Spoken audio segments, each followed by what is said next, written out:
전 29살이고 남자친구는 31살이에요.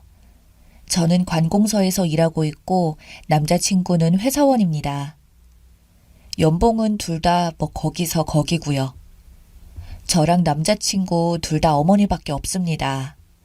저는 아버지가 돌아가셨고 남자친구는 부모님이 어렸을 적에 이혼하셔서 아버지 쪽은 오래전부터 연락이 끊긴 상태예요. 저는 남동생이 있고요. 남자친구는 결혼한 누나가 있습니다. 양가 부모님이 두 분 다 홀몸이셔서 모아놓은 돈 한 푼 없으시기에 부모님 도움은 거의 받은 게 없어요. 집도 둘이서 모아놓은 돈이랑 대출로 해결하기로 했고요. 시부모 모시는 이야기하면 집은 누가 해왔냐, 얼마나 도움받았냐 이런 얘기 나올까봐 미리 적어요.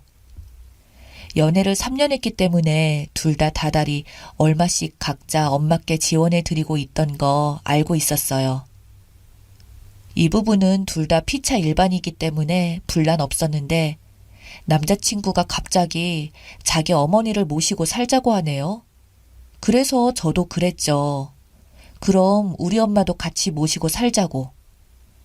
그러니까 표정이 굳네요. 대화 패턴이 이랬습니다. 장모님은 처남 있잖아. 굳이 우리가 모셔야 돼? 걔 나이가 23살이야. 군 제대한 지 얼마 되지도 않았고 대학교 졸업 안 했고 지금 우리 엄마보다 경제 능력이 부족한데 무슨 소리야. 말이라고 해? 그래도 장모님은 일하고 계시니까 지금처럼 지내셔도 문제가 없잖아. 언제는 자기가 지금까지 어머님 모셨던 것처럼 말한다. 지금까지 독립해서 혼자 살아 있잖아. 어머니도 그렇고. 근데 왜 결혼한다니까 갑자기 모셔야 되는데? 그리고 어머니도 일하시잖아. 엄마가 건강이 많이 안 좋아져서 예전부터 모시고 살려고 했었어. 이제 결혼하니까 그러고 싶고 왜 결혼하니까 모신다는 마음을 먹어? 난 그게 더 이해가 안 돼. 솔직히 자기가 진짜 건강 때문에 모시고 싶었으면 나랑 결혼하기 전부터 모시고 살면서 효도했겠지. 근데 왜 나랑 결혼하니까 모시고 싶다는 건데? 아니, 이제 결혼하는 가족인데 서로서로 돕고 살고 그러자는 거지. 그럼 부모를 외면해? 그러니까 두 분 다 모시자니까. 나도 우리 엄마 외면하기 싫으니까 두 분 다 모시고 살면서 각자 어머니 모시고 살자고. 아니, 그게 왜라는 거야? 처남 있잖아. 그러니까 그게 왜라는 건데. 모시고 싶다는 말을 자기가 먼저 했잖아. 그리고 자기도 누나 있잖아. 누나는 지금 결혼했잖아. 비교할 걸 비교해. 그럼 내 동생은 걔가 지금 취직해서 돈 버는 것도 아니고 걔가 무슨 능력이 있어? 갖다 붙일 걸 갖다 붙여. 위 대화가 끊임없이 반복되다가 결국 싸웠습니다. 두 분 어머니 다 부족하긴 하지만 경제활동하고 계시고 몸 아픈 것 없이 건강하세요. 취직하자마자 독립해서 혼자 살았으면서 결혼하니까 이제부터 모시자는 게 참 어이가 없네요. 왜 시어머니는 모시고 우리 엄마는 싫다고 하냐 그러니까 계속 장모님은 처남 있으니까 혼자가 아니지 않느냐는 말만 반복합니다. 웃긴 건 남동생도 대학 때문에 기숙사에서 살아요. 누가 들으면 남동생이 엄마 모시고 사는 걸로 알겠어요. 정말 이 이야기 나오기 전까지 하나부터 열까지 대화가 잘 통하고 평생의 배우자로 부족함 없는 사람이라고 생각했습니다. 진짜 뒤통수 맞은 것 같아요. 차근차근 반박해도 아예 대화가 안 통합니다. 갑자기 예상치도 못한 일이 생겨서 꿈꾼 것 같고 지금도 정신이 멍해요. 파혼이 맞겠죠. 이제 확인했네요. 댓글이 많이 달려서 좀 당황스럽기도 하고 생각보다 많은 분들이 보신 것 같아서 겁도 좀 나네요. 일단 어제 파혼 통보했고요. 호칭은 전 남자친구라고 할게요. 어제 통화 내용이 대략 어땠냐면요. 너도 결혼하면서 어느 정도 우리 엄마 모실 생각이 있었지 않았어? 남편도 없이 홀로 사시는 분인데 자식인 우리가 모셔야지. 그게 도리야. 남편 없이 홀로인 건 우리 엄마도 마찬가지야. 그리고 자식은 자기겠지. 난 자식 아니잖아. 계속 가족 하는데 포장하지 마. 남편 어머니는 남편 어머니일 뿐이야. 내 엄마 아니야. 왜 말을 그렇게 하냐? 진짜 실망이다. 그럼 자기도 우리 엄마를 엄마로 생각해? 가족으로 생각해? 근데 왜 우리 엄마 모시는 거 싫어? 당연히 가족으로 생각하지. 다만 장모님은 우리 엄마랑 상황이 좀 다르잖아. 뭐가 다른데? 하나도 안 달라. 그리고 자기가 진짜 우리 엄마를 가족으로 생각했으면 내가 모시자고 했을 때 거리낌 없이 모시자고 그랬겠지. 남의 엄마 모시고 사는 것 불편하니까 싫은 거잖아. 내 말이 틀려? 우리 엄마 모시고 사는 걸 왜 싫은데? 가족이라며.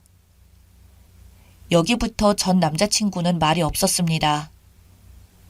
봐, 대답 못하잖아. 그냥 네가 말하는 게 너무 어이없어서 말이 안 나온 거야. 아, 여기서 진짜 크게 빵 터졌어요. 아, 됐고. 이럴 거면 그냥 헤어지자. 막말로 난 자기랑 가정 이루고 배우자로 살기 위해서 결혼을 생각하려고 했던 거지. 자기 어머니 모시고 살려고 결혼 결정한 거 아니야. 자기도 마찬가지잖아. 우리 엄마 모시는 거 싫어서 거부하면서 왜 나만 나쁜 년인 것처럼 그런 식으로 말해? 이럴 거면 그냥 결혼 없던 걸로 하자.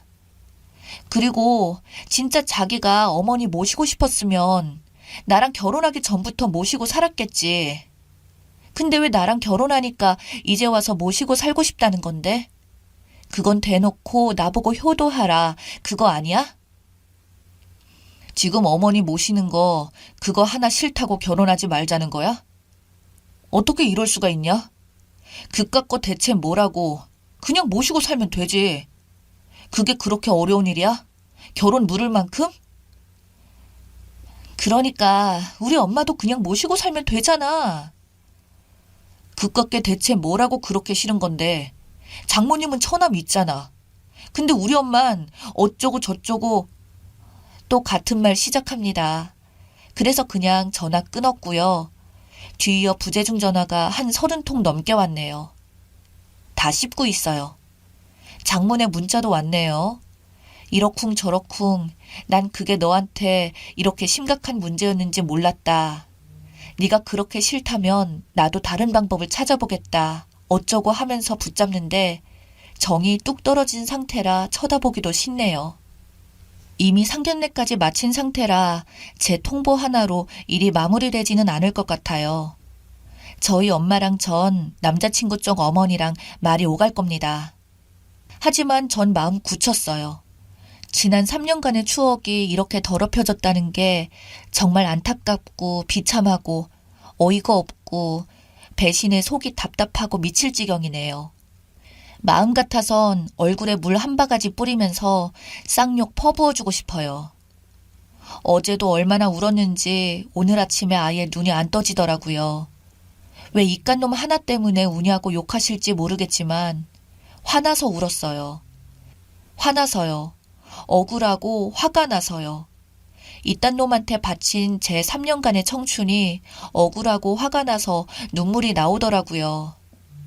이제 안 울어야겠죠.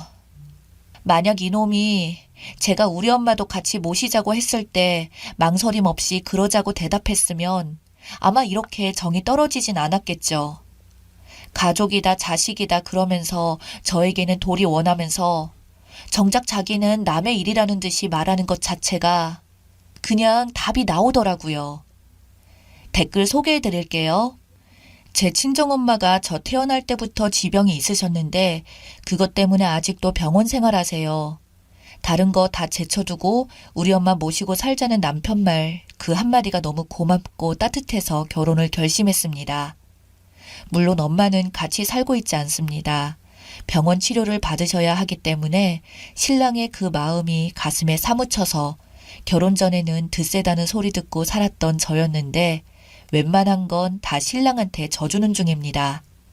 말 한마디로 진짜 천냥빚 갚는 건데 저런 모질이들은 정말 모르죠.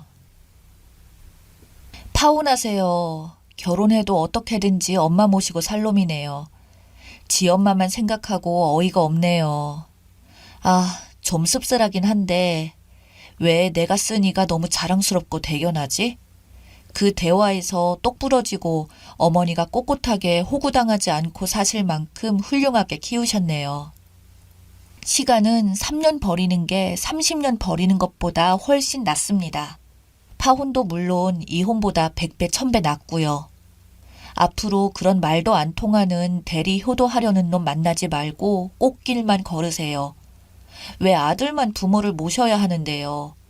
물론 부모님 부양 대가로 유산을 아들에게만 주는 집이 아직도 있는 걸로 알고 있지만 그래도 이건 아니죠. 저는 결혼 전에 남편에게 언젠가는 우리 부모님 모시고 살고 싶다고 했고 남편도 동의했어요. 한 집에서 사는 거 어려우면 열심히 모으고 벌어서 같은 아파트나 이웃 사촌으로 가까이 살면서 양가 부모님 그렇게 모시자고요. 결혼 후에 친정 부모님께 모든 지원과 도움을 받고 있는 상태라 남편은 더 잘 하려고 하고요. 물론 한 집에 사돈이 함께 산다는 거 너무 어렵죠. 그러니 이 결혼을 미룰 이유가 되는 거 아니겠어요? 힘내세요. 어차피 남자분이 안 모시겠다 선언했다고 해도 결혼 후에 다시 얘기 나오면 파혼이 아니라 이혼이니까요. 열받네. 글만 봐도 진짜 헤어지는 게 답임.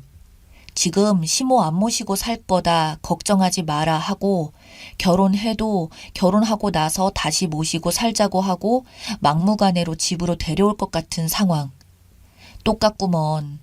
게다가 남동생이 아직 학교 다니고 이런 거면 엄마가 아들을 데리고 살면 사는 거지. 무슨 남동생이 엄마를 모시고 산다고 그러냐?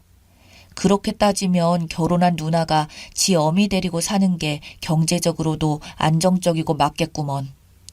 정신 나간 놈이네. 이기적이고 못됐다. 결혼해서 며느리 덕 좀 보게 하려고 대리효도 시키려고 작정을 한 듯. 미쳤네. 평소에 안 모시고 살다가 왜 결혼할 때가 되니까 모시고 살자고? 진짜 효도 코스프레 좀 작작 처하시길. 이상한 고집이 있다니까 결혼하지 말고 평생 엄마 모시고 알콩달콩 살아. 귀한 남의 집 딸 고생시키지 말고. 전 남자친구는 다시 누군가와 연애하고 또 결혼하려고 할 텐데 큰일이네요. 또 다른 피해자 나오겠네요. 누구나 연애 시작할 때 저런 거 다 알고 시작하는 것도 아니고 진짜 복불복이겠네요. 제 애인이 저런 사고방식 아닌 게 천만다행. 예전부터 생각하던 거면 나랑 헤어져도 네가 모실 생각이겠네. 나랑 헤어졌다고 어머니 외면하는 건 아니겠지 하고 뻥 차버리세요. 100%저 혼자서는 안 모실 걸 자기가 이기적인지도 모르는 남자죠.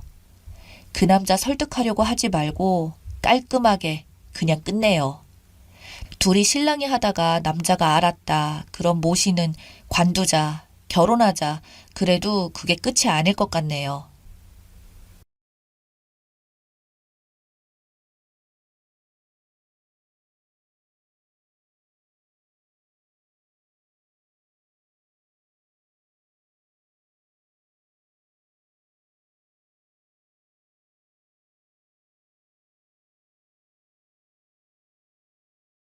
안녕하세요. 저는 40대 초반의 유부녀입니다. 아니, 조만간 유부녀였던 사람이 될지도 모르겠네요. 제 나름대로 인생을 즐기다가 뒤늦게 사랑하는 사람을 만나 결혼했어요. 그리고 이제는 다른 사람에게 들은 것처럼 신혼의 단꿈을 즐기겠구나 했는데 대체 어디서부터 일이 잘못된 건지 결혼한 지 얼마 지나지도 않았는데 이혼하게 생겼네요. 주변 친구들에게 대체 뭐가 어디서부터 잘못된 거냐고 물어보면 전부 제 잘못이라고만 이야기를 하고 정말 답답하고 억울한 마음에 이렇게 여러분에게 제 사연을 소개해드리고 싶습니다. 저는 어려서부터 결혼에 대한 환상이 없었어요. 그렇다고 저희 가족이 화목하지 않았다거나 부모님 간의 다툼이 있었다거나 하는 건 아니었고요. 그냥 평범했죠. 직장에 다니시는 아버지와 전업주부로 집안일 하시는 어머니 밑에서 자란 외동딸, 딱 그 정도였어요. 아버지는 한눈 한번 팔지 않으시고 열심히 돈을 버셨고, 어머니는 그런 아버지와 저를 뒷바라지 하시며 살림을 챙기셨지요. 두 분 사이도 그럭저럭 괜찮았고요. 그런데 학창 시절이 지나고 대학에 다니면서 제 생각이 조금씩 달라지기 시작했답니다. 세상이 너무나 달라졌고, 이제는 예전처럼 남자가 돈을 벌고 여자는 살림하는 시대가 아니잖아요. 여자도 능력만 있으면 얼마든지 돈을 벌 수 있고, 상황에 따라서는 남자가 살림을 할 수도 있는 세상이니까요. 한번 그런 생각이 드니까 여태까지 아무 문제 없다고 생각했던 저희 가족이 사실은 문제투성이었다는 걸 깨달았지요. 아버지는 성실하셨지만 늘 피곤해 하셨을 거예요. 퇴근도 매일 불규칙적이셨지만 그마저도 집에 돌아오면 씻고 주무시기 바쁘셨으니까요. 덕분에 저를 키우는 일이나 기타 모든 집안일은 오로지 어머니가 감당하셔야만 했죠. 대학생이 되고 어머니의 하루를 유심히 살펴보니까 정말 답답하기 짝이 없더라고요. 아침 일찍 일어나서 아침 식사 준비하고 아버지 출근 준비를 도와드리고 아버지가 출근하시고 나면 청소에 빨래를 하다 보면 오전이 훌쩍 지나갔죠. 그러면 대충 점심 드시고 장을 보러 나가세요. 장 봐온 음식 재료들을 손질하고 여기저기 집안일을 하다 보면 금방 저녁이 되더군요. 그렇게 저녁을 차려 먹고 저와 이야기를 좀 나누다 보면 아버지가 들어오시는데 아버지 저녁상을 다시 한번 차리면 하루가 끝난답니다. 너무 허무한 하루지요. 모르고 살았으면 몰랐겠지만 한번 어머니의 그런 허무한 하루가 눈에 들어오니까 결혼 자체가 하기 싫어지더라고요. 제가 엄청나게 공부를 잘했거나 한 건 아니었지만 대학을 졸업하면 당연히 취직도 할 거였거든요. 그런 상황에서 결혼하고 나면 전업주부인 어머니만큼은 아니겠지만 살림을 맡긴 맡아야 할 텐데 그게 너무 싫은 거예요. 그나마 마음이 좀 열려있고 집안 살림을 잘 도와주는 남자를 만나면 조금은 덜하겠지만 그런 남자를 만나기는 어려울 것 같았어요. 저는 제2의 인생을 살고 싶었거든요. 그렇게 살다 보니 20대를 거쳐 30대가 훌쩍 지나가더군요. 20대에는 직장 구하고 그곳에서 자리를 잡느라 세월을 다 보냈고요. 그러다 30대 들어서니까 일도 좀 안정되고 여유가 생기기 시작하더라고요. 직장도 몇 번의 이직을 거쳐 지금의 직장에 자리를 잡게 되었는데 월급은 많은 편이 아니었지만 근무 시간이 철저히 지켜지는 게 좋았어요. 아침 9시부터 오후 4시까지만 일하면 끝이었거든요. 남는 시간은 오로지 제가 알아서 사용할 수 있다는 게 좋아서 지금의 직장에 자리를 잡게 되었답니다. 물론 돈을 모으기는 조금 어려웠어요. 남는 시간에는 여러 동호회에 가입해서 배우고 싶었던 것들을 배우거나 사람들과 교류하고 주말에는 혼자서 가까운 곳이라도 여행을 다녔어요. 휴가 기간이 되면 1년에 한 번은 꼭 해외로 나갔고요. 버는 돈이 적은 만큼 아껴서 써야 했지만 적어도 시간만큼은 제 마음대로 쓸 수 있어서 좋았습니다. 하지만 그런 삶도 금방 실증이 나기 시작하더라고요. 정확하게는 혼자 그런 삶을 즐겨봐야 대체 무슨 의미가 있나 싶었던 거죠. 아무리 즐거운 시간도 혼자서만 보내다 보니 마음 한구석이 늘 허전해지더라고요. 그러던 와중에 지금의 남편을 만나게 되었습니다. 그동안 주변에서 자주 소개팅이니 선이니 하며 남자를 소개해주는 일이 많았는데 대부분은 제 쪽에서 처음부터 거절했거든요. 간혹 도저히 거절할 수 없는 자리가 있을 때는 소개받은 남자를 만나기는 했는데 이미 제 마음이 그런 상태였으니 잘 될 리가 있나요? 남자도 마음에 맞는 사람이 없었고요. 그런데 그마저도 30대 중반에 들어서니까 약속이나 한 것처럼 딱 끊어지더라고요. 그러다가 정말 몇 년 만에 소개받은 사람이 지금의 남편이었답니다. 사실 그때도 그렇게 큰 기대는 하지 않았어요. 그냥 지금 아니면 남자를 만날 기회도 없겠다 싶어 나간 그런 자리였지요. 그런데 지금의 남편은 달랐어요. 40대인데도 인물도 훤칠하고 직업도 전문직이라 수입이 꽤 괜찮았거든요. 무엇보다 생각이 너무 마음에 들었어요. 결혼하고 나서 여자가 계속 일을 하는 것에 대해 어떻게 생각하세요? 저는 남자건 여자건 결혼과 상관없이 일은 계속하는 게 좋다고 생각해요. 꼭 돈을 벌기 위해서가 아니라도 말이죠. 일을 통해서 사람도 만나고 뭔가를 계속 배울 기회도 생기고 아무튼 일을 계속하는 건 오히려 좋은 일이죠. 그럼 살림은요? 두 사람 모두 일을 하더라도 누군가는 집안일을 해야 하잖아요. 그건 나눠서 해야죠.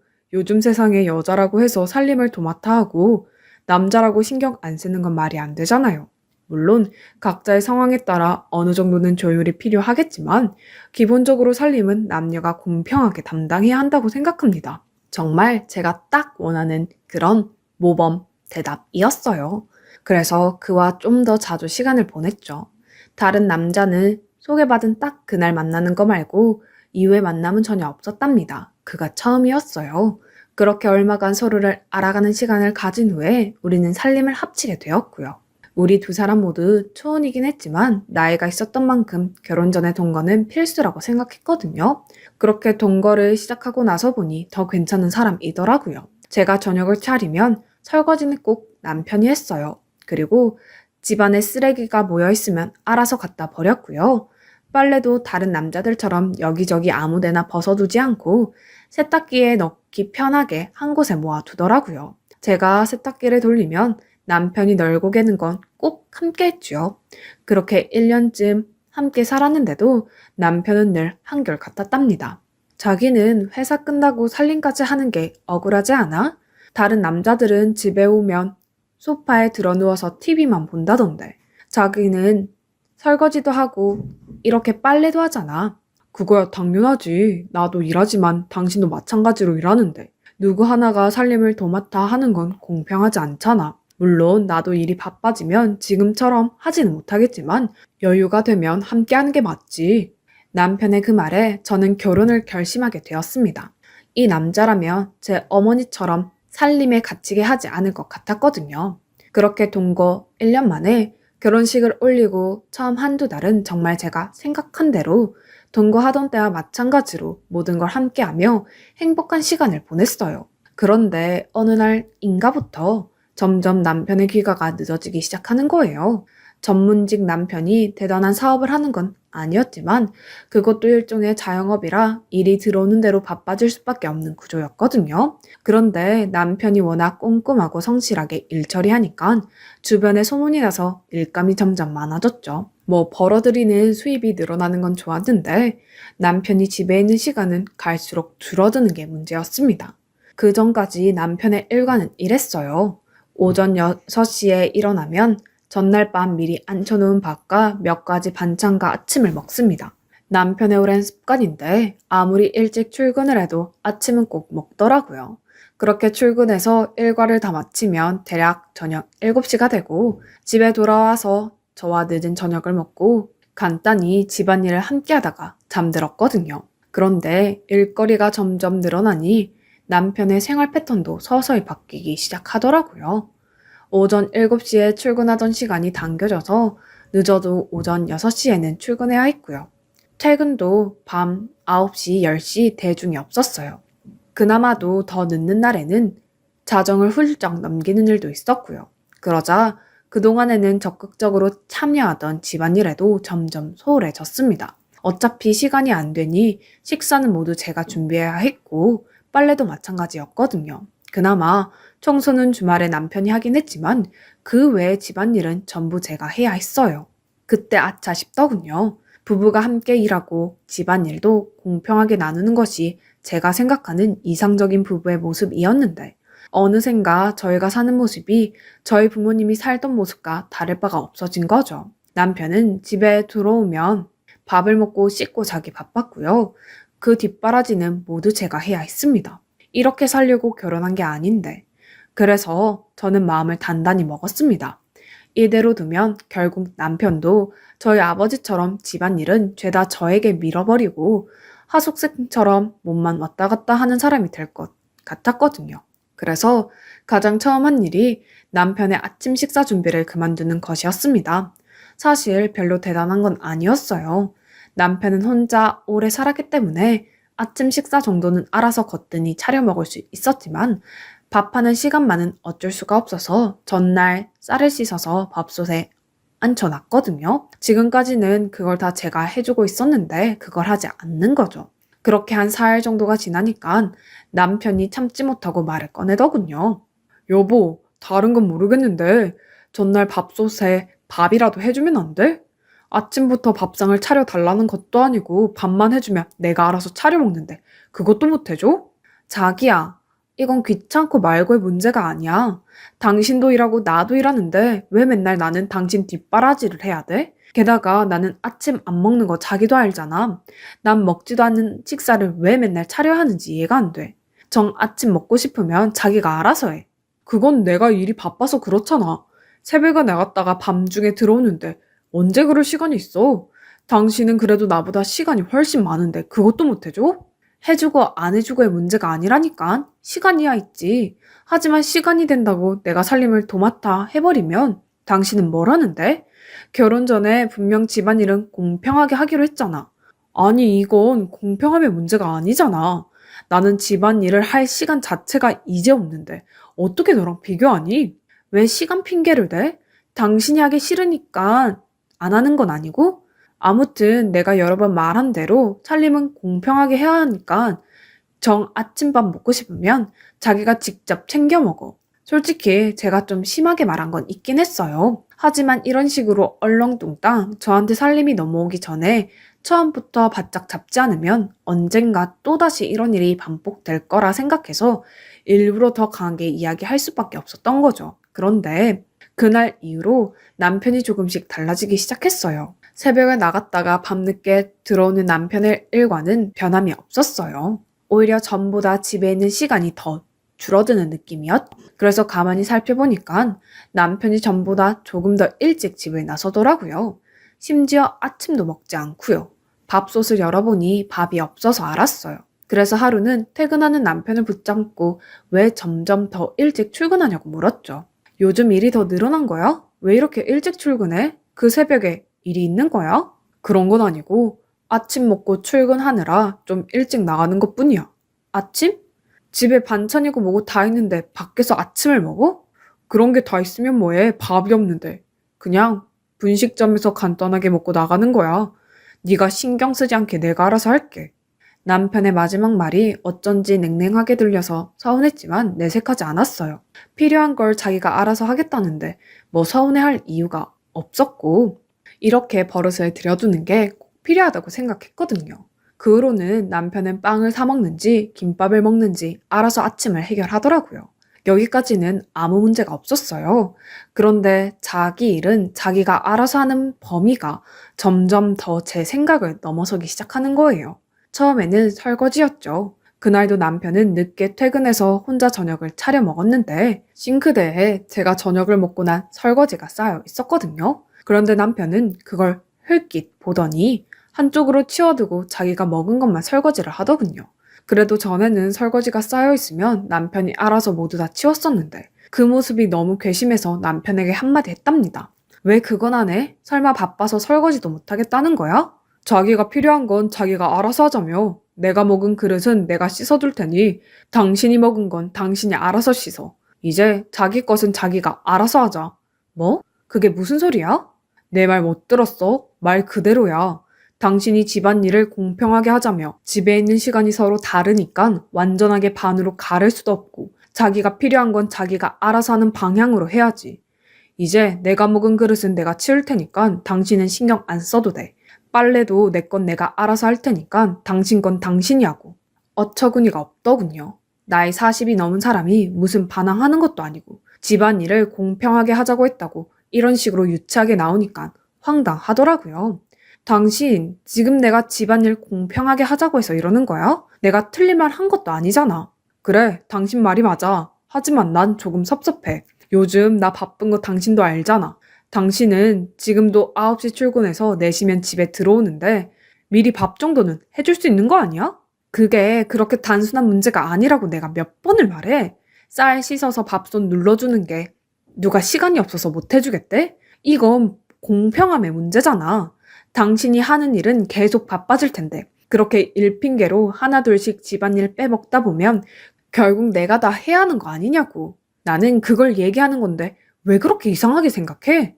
그냥 나는 요즘 이럴 거면 뭐하러 결혼했나 싶어. 혼자 밥하고 빨래하고 청소하고 혼자 살던 때랑 달라진 게 없잖아. 그게 무슨 소리야? 그럼 자기는 나 살림시키려고 결혼한 거야? 부부 사이인데 서로 형편 정도는 봐줄 수 있는 거 아니냐는 이야기지. 아무튼 이제 내 것은 내가 알아서 할 테니까 넌 신경 쓰지 마. 그러더니 정말로 남편은 정확히 자기 것만 했지요. 설거지도 자기 먹은 그릇만 하고 빨래통에 빨래가 쌓여 있어도 자기 것만 빼서 빨래를 돌리더군요. 주말에도 때가 되면 자기 먹을 것만 요리해서 딱 먹고 치웠고요. 처음에는 저러다 말겠지 했는데 점점 더 칼같이 서로의 살림을 나누는 남편의 모습을 보니 두려워지더라고요. 그러더니 급기야 서로의 부모님에게도 그 여파가 미치기 시작했습니다. 자기야, 곧 명절인데 시댁에는 언제 갈 거야? 나 혼자 다녀올 테니까 당신은 처가 다녀와. 내가 적당히 둘러서 말할게. 뭐? 그래도 명절인데. 부모님은 각자 챙겨야지. 당신 처가 다녀온 지 꽤 됐잖아. 당신은 처가 챙겨. 장인 장모님께는 당신이 잘 말하고. 그러더니 정말로 시부모님께 제가 몸살이 나서 못 간다고 이야기하고는 자기 혼자 다녀오더라고요. 저는 너무 찝찝했지만 어쩔 수 없었어요. 알고 보니 저에게 말을 그렇게 해놓고서는 시댁에서는 내가 시댁에 가기 싫어서 못 온 거라며 모함까지 했더라고요. 그렇게 제가 싫었을까요? 남편은 이제 아침도 혼자서 알아서 챙겨 먹더라고요. 밤늦게 퇴근해도 자기 전에 꼭 자기 먹을 양만큼만 밥솥에 눌러놓고 잡니다. 반찬도 시댁에서 받은 반찬을 따로 챙겨두고 아침에 꺼내 먹고요. 설거지나 빨래는 따로 분리해서 놓은 지 꽤 됐고 심지어 쓰레기통도 자기 것이 따로 있네요. 같이 뭘 해먹거나 하는 일은 아예 없어졌고 남편은 뭐가 먹고 싶으면 자기 것만 자기가 만들어 먹습니다. 딱히 남편이 저를 미워하는 것 같지는 않아요. 연락하면 친절하게 받아주고 하지만 잠자리는 안 해요. 이럴 거면 대체 뭐 하러 결혼을 한 건지. 그래서 하루는 남편에게 소리를 질러가며 따졌어요. 그랬더니 남편이 웃으며 그러더군요. 서로 필요한 건 알아서 하자고 한 건 너 아니었냐고 하면서요. 각자 형편이 좋든 나쁘든 자기 일은 자기가 알아서 하는 게 네가 생각하는 결혼 아니었냐고 묻더군요. 그래서 아무리 그래도 이건 아니지 않느냐? 이건 그냥 집만 나눠서 같이 사는 하숙생이나 다름없지 않냐고 따졌어요. 이제는 날 사랑하지 않는 거냐고 소리를 질렀고요. 남편은 사랑하지 않는 건 아니지만 밤늦게 퇴근해서 새벽에 나가는 남편을 위해 밥솥 한번 눌러주는 것조차 해주지 않는 제가 너무 차갑게 느껴졌다고 합니다. 그래서 저랑 같이 뭘 하자는 말을 하는 것도 싫어졌다고 하더라고요. 그 이야기를 듣는데 머리가 띵 하더군요. 겨우 그런 것 때문에 이렇게까지 한다는 게 이해가 되지 않았습니다. 저는 화가 머리 끝까지 치밀어 올라 결국 해서는 안 될 말까지 하고 말았네요. 이렇게 살 바에는 이혼하는 게 좋겠어. 이게 무슨 부부야? 차라리 우리 이혼해. 너무 화가 난 나머지 정말 그 순간은 남편을 손절하고 싶은 마음이 굴뚝 같아서 이혼하자고 했습니다. 네가 생각해도 그렇지. 그래, 이렇게까지 했는데도 바뀌는 게 없으면 이혼해야지. 하자 이혼. 정말로 이혼하자는 뜻으로 한 말이 아니었는데 남편은 그전부터 생각하고 있었는지 한 번에 이혼하자고 하더라고요. 저는 너무 당황해서 제대로 대꾸도 못했네요. 하지만 남편은 씁쓸한 얼굴로 자리를 떠났답니다. 남편은 다음날 곧바로 이혼 전문 변호사를 찾은 모양이었습니다. 그날 저녁 저에게 장문의 메시지를 보내 이혼 절차와 재산 분할 문제 등에 대해서 자세히 설명해 주더군요. 그래서 저는 정말로 이혼하자는 거냐고 되물었지요. 그랬더니 남편은 당신이 원한 것 아니었냐고 처음부터 각자 살림을 각자 하자는 것도 이혼하자는 말도 다 당신이 한 거라고 하더군요. 물론 말은 제가 다 한 거지만 제가 원한 건 이런 게 아니었는데 왜 제 말을 그렇게 알아듣는 건지 정말 답답했습니다. 남편이 변호사를 통해 작성한 이혼 서류를 준 지 벌써 일주일이 지났네요. 저는 어떻게든 남편의 마음을 돌려보려고 했지만 남편은 이미 정이 떨어졌다고 하네요. 시간이 남는 제가 아침도 하고 집안일도 더 많이 하겠다고 했지만 도무지 듣는 기색이 없어요. 제가 이렇게까지 하는데도 남편은 냉정하게 서류에 도장을 찍으라는 말만 하네요. 이런 이야기를 주변 사람들에게 하면 전부 제 잘못이래요. 정말 제가 잘못한 걸까요? 집안일을 공평하게 하자고 하는 게 그렇게 큰 잘못인가요? 저는 아니라고 생각하거든요. 이 자리를 빌어 많은 분들의 생각을 들어보고 싶어서 이렇게 사연을 보내봅니다. 제 긴 이야기 들어주셔서 감사합니다.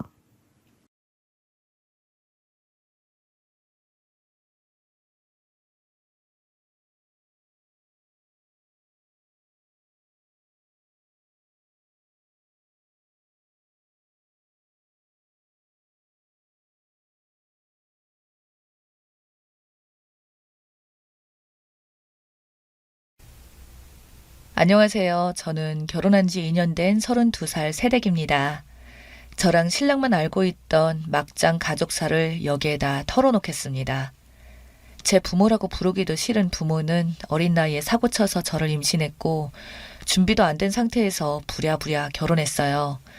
배운 것도 가진 것도 없고 양가 부모님들 시선이 곱지 않아 힘들었겠지만 공경하고 싶지는 않습니다. 제 기억이 시작되는 건 남동생이 태어났을 때부터예요. 그때부터 기억나는 모든 추억들이 저에게는 끔찍한 상처일 뿐입니다. 엄마라는 사람은 시댁의 냉대가 자기 때문이 아니라 딸을 낳은 죄라고 생각했는지 저 이후로 생긴 동생들을 오직 딸이라는 이유로 생명을 버렸어요. 남동생과 나이 터울이 나는 건 그 때문이고 제가 중학교 때 아무렇지도 않게 그 얘기를 하더라고요. 너도 너희 언니라도 있었으면 산목숨은 아닐 거라고 감사하라고요. 그때부터 꿈속에 죽은 여동생들이 나오는 악몽을 하루가 멀다 하며 꾸면서 사춘기를 보냈어요. 아버지랑 작자는 이기적이고 탐욕스러운 사람이에요. 작은 사업을 했는데 밤늦게 술 먹고 들어와 엄마랑 자는 나에게 폭언을 던지는 것 외에는 별 기억이 없어요. 너희들 때문에 매일 힘들어 죽겠다며 맨정신일 때는 아예 저를 개무시하고요. 차라리 그게 편했어요. 저도 무시하면 그만이니까. 그래도 아들은 끔찍이도 아꼈죠. 그런 인간이었어요. 동생이 중학교 들어가면서부터는 온갖 사교육을 다 동원하여 동생에게 올인하더라고요. 5년을 자라서 개념도 없는 애한테. 저는 공부 욕심이 있어서 학원 다니고 싶다고 중학교 때 조르다가 혼났고요. 어디서 부모 지갑을 우습게 하냐면서 그게 더 억울해서 더 열심히 공부했는데 집에서 공부하면 일부러 TV 크게 틀어놓고 다들 모여 앉아 큰 소리로 저를 무시하는 말을 해서 집 밖에 나와 상가에 있는 동네 학원 창고 같은 구석에 안 쓰는 책걸상을 보관하는 곳에 들어가서 몇 시간이고 공부했어요. 어두컴컴한 곳에 가서 눈도 다 버리고 안경을 쓴다고 욕도 많이 먹었어요. 중학교 때 처음으로 전교 1등을 한 적이 있어요. 그때만큼은 저도 너무 좋아서 성적표 들고 집에 뛰어왔죠. 예쁨 받고 싶어서 그냥 사랑받고 싶어서 집에 엄마가 있었는데 말없이 성적표를 자랑하니까 힐끗 보더니 피식 웃으며 뒤돌아 서더라고요. 어이없고 이해가 안 돼서 왜 그러지? 하면서도 혹시나 하는 마음에 아빠를 기다렸죠. 늦어지는 게 불안하더만 역시 술을 먹고 오더라고요. 성적표를 내밀더니 받아들었어요. 그러더니 하는 말이 근데 뭐 제가 어안이 벙벙해서 바보같이 가만히 보고 있으니까 그래서 뭐 어쩌라는 거냐? 꼴통학교에서 잘하니까 좋아? 네가 독하니까 네 동생이 길을 못 펴는 거 아니야. 여자가 공부 잘해봐야 어디다 써먹어. 살이나 빼! 라고 소리치더니 제 성적표를 손으로 구기고 바닥에 던지고 들어갔어요. 저는 너무 놀라고 충격받아서 계속 서 있었는데 엄마가 나오더니 짜증을 내면서 동생 자는데 왜 시끄럽게 만드냐고 쓰레기통에 버리고 들어가라고 했어요. 그때 정말 많이 울었죠. 그리고 다짐했어요. 내가 잘 돼서 복수하기로요. 그때부터 내 가족에 대한 마음은 오직 하나, 복수뿐이었고 고등학교 가서도 그 일념 하나로 정말 독하게 했어요. 고3 모의고사에서 전국 상위 0.1% 나와서 학교에서 상품으로 도서 상품권도 받았는데 가족에겐 말 안 했어요. 부모는 우리 동네가 학군이 구린 건 생각 안 하고 맨날 꼴등 학교, 꼴통 학교 아예 말도 안 꺼냈어요. 성적에 대해서요. 그래서 이날 이때까지 칭찬 한 번 받아본 적 없습니다. 수능은 생각보다 안 나와서 S대에 못 가게 되었어요. 사립학교가 어마어마하게 비싸기에 부모님께 자존심 숙이고 말씀드렸더니 이걸 욕을 하더라고요. 그렇게 혼자 잘난 척 하더니 결국 비싼 데로 가냐고. 네가 잘나면 얼마나 잘나서 지금 중요한 시기인 동생 길을 죽이냐고. 학비 죽어도 못 해주니까 알아서 하라고. 제 눈앞에서 배치표를 확 찢어버리더군요. 울면서 배치표 다시 테이프로 붙이고 담임 선생님에게 원서를 빌려서 결국 대학교에 붙었습니다. 대학 다니는 동안은 자취는 꿈도 못 꿔서 하루 4시간씩 통학하면서 아르바이트 뛰어 용돈 벌고 부족한 건 장학금 받아서 좋은 성적으로 대학을 졸업했습니다. 그리고 복수하려면 이 길밖에 없다는 생각으로 고시 도전해서 결국 붙었습니다. 고시 공부할 때 지원이 없이 고생했던 거 다 말하자면 끝이 없지만 그럴 팔자이려니 생각합니다. 그리고 명예고 권력이고 나발이고 돈이 최고다라는 생각으로 바로 이래서 오래 찬 연차입니다. 연봉 많이 주고요. 남들 보기에 당당한 여자로 살고 있습니다. 공부하며 만난 남자친구랑 2년 전에 결혼했는데 멀쩡한 부모도 모은 돈도 쥐뿔도 없는 저를 두 말 않고 받아주신 시부모님과 남편에게 평생 갚는 마음으로 살아갈 겁니다. 물론 고시 공부하면서 집이랑 인연은 끊었어요. 결혼도 알리지 않았고 시부모님께도 신랑이 잘 말씀드려 더 묻지도 않으시더라고요. 따로 연락은 안 했지만 그래도 입소문을 통해 알았을 텐데 끝까지 아는 척을 안 하더군요. 저도 독하지만 그 사람들도 독합니다. 손 벌릴까봐 무서웠나 봐요. 시댁에서 지원도 받고 조금이나마 융자받아서 우리 살림 마련했고 함께 살기 시작한 뒤로는 돈도 금방 잘 모여서 이제는 살만합니다. 옛날 생각하면 지금은 꽤나 고급지게 살고 있고 남들이 보면 유복하게 엘리트처럼 큰 줄 알아요. 하지만 깊이 들여다보면 보이는 이 모난 성격은 채울 수 없는 결핍의 흔적이겠죠. 그런데 반년 전에 처음으로 엄마란 사람에게 연락이 왔습니다. 번호도 저장 안 해서 안 받았더니 문자로 연락이 왔는데 아버지 사업이 많이 어려워졌나 보더라고요. 저한테 동생 이번에 대학원 가는 거 학비 좀 보태달라더군요. 전공이 특수해서 학비가 비싸대요. 동생이 어느 대학에 간지도 몰랐는데 그 사교육비 들어간 거 치고는 미미한 결과더군요. 취직이 안 돼서 나이 먹고 대학원이나 가나 봅니다. 호기심이 생기더라고요. 일단 오라고 했죠. 광화문에서 만났는데 정말 제 인생에서 할 수 있는 치장 다 하고 갔습니다. 결혼식보다 더 꾸미고 간 것 같아요. 원래 수수하게 하고 다니는 편인데 유일하게 있는 명품백 들고 드라이하고 나갔어요. 친정엄마 만나는 게 아니라 무슨 전쟁에 참전한 것처럼 말이죠. 건물 로비의 카페에서 보기로 했는데 조금 늦게 나와보니 엄마가 초조한 듯 앉아있더라고요. 많이 초라해지셨더군요. 어렵기는 어려운지 그런데 또 서운한 소리 하기는 싫은지 테이블에 보란듯이 샤넬 팩트 하나 놓고 기다리고 있었어요. 웃겨서 피식 웃음에 들어갔습니다. 저를 보더니 살가운 척을 하더라고요. 저도 클라이언트 대하듯 살갑게 대했습니다. 이것저것 안부도 묻고 제 모습 보고는 생각보다 더 잘 사는 것 같아 놀랐나 봐요. 아빠도 자기 지인들한테 요즘 내 자랑을 하고 다닌답니다. 연락 한 통 안 하면서 무슨 내가 잘된 거에 보태준 것도 없으면서 생색은 내고 싶은가. 비굴한 꼴에 웃음만 나더라고요. 그러다가 동생 학비 얘기를 슬슬 꺼내더라고요. 전문직끼리 결혼했으니 여유 있지 않냐면서 가족 간에 서로 돕고 하면 좋대요. 저는 도움받은 게 없는데 말이죠. 제가 활짝 웃으면서 준비해간 봉투를 꺼냈어요. 엄마는 덥석 잡고 코앞에서 봉투를 슬쩍 들여다보더니만 그대로 얼어있네요. 5만 원짜리 한 장 넣어드렸습니다. 이게 뭐냐고 하네요. 제가 동생 용돈 좀 챙겨봤다고 그랬습니다. 저 학교 다닐 때 한 달에 1,000원씩 주면서 토요일에 특별활동하러 공설 운동장까지 갈 차비가 없어서 집 앞 1시간 전에 걸어서 출발하고 집에 올 때는 친구들은 버스 타고 가는데 나는 엄마가 데리러 온다고 거짓말 치고 다시 1시간 걸려 걸어오면서 오고 했거든요. 내가 그때 받던 용돈 몇 년치를 이렇게 주는데 고맙지 않냐고. 사교육 시킨 돈은 다 어디 가고 지금 취업 못하니 누나 된 도리로서 돈 넣어줬다고 하니 엄마 손이 벌벌 떨리더라고요. 앞에 물잔을 제 얼굴에 부어버릴까봐 제가 빼앗아 들고 웃으면서 다 마셔버렸습니다. 그러고는 일부러 간다고 바쁘다고 일어서면서 지갑에서 5만 원 더 꺼내서 테이블 위에 놓았습니다. 커피값 계산하시고 뭐 좀 사입으라고 이런 데는 그래도 좀 차려입고 와야 모양 안 빠진다고 그 말 하면서 정말 제가 생각해도 간사한 표정으로 미소 지었죠. 엄마는 얼굴이 그야말로 사색이 되고 정말 너무나도 볼품 없어졌어요. 하지만 불쌍하진 않았어요.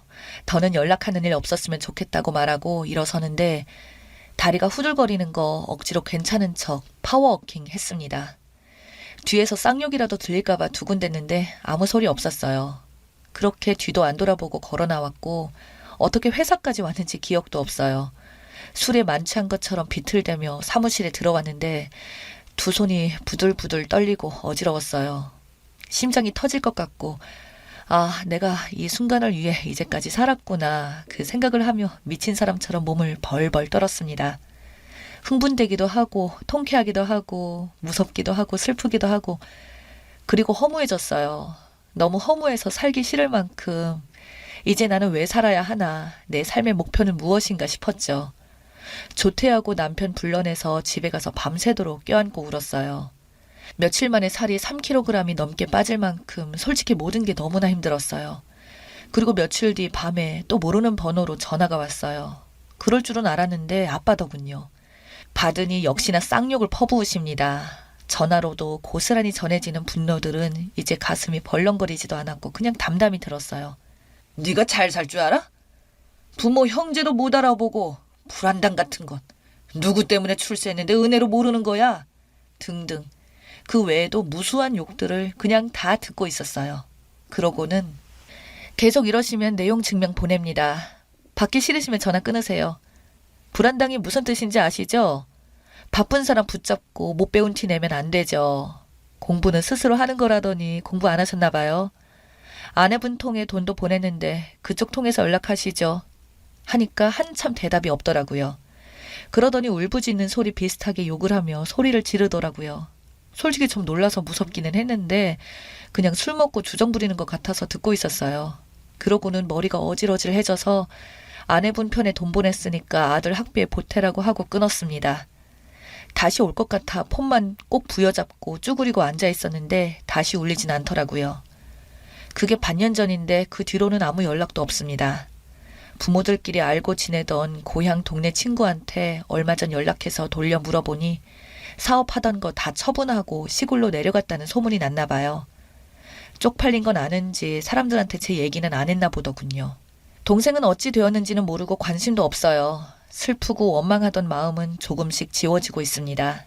남편은 빨리 아이도 갖고 싶어 하는데 저는 커리어 핑계대고 미루고 있지만 사실 제 마음이 아직 이렇게 못난 상태인데 자식한테 저 같은 상처 입히고 부모 될 것 같은 두려움이 커요. 자식은 어쩔 수 없이 부모를 닮는다잖아요. 공부 핑계, 일 핑계 대고 심리 상담 한 번 못 받아봤는데 이제 아이 계획도 있으니 한번 받아볼까 하는 마음도 있는데 시간은 둘째치고 일단 용기가 잘 안 생깁니다. 이젠 없던 일처럼 지울 수 있는 과거가 된 것 같은데 제가 누군가에게 말하면 그게 없어지질 않고 더 또렷해질까 봐 이런 마음의 상처는 말하는 것만으로도 치유가 된다고 해서 여기다가 간략하게 털어놔 봐요. 두서없는 글 읽어주셔서 감사합니다. 저 같은 상처가 있는 분들, 우리 같은 이들은 본인이 독하게 잘 살아가는 수밖에 없어요. 우리 힘내요.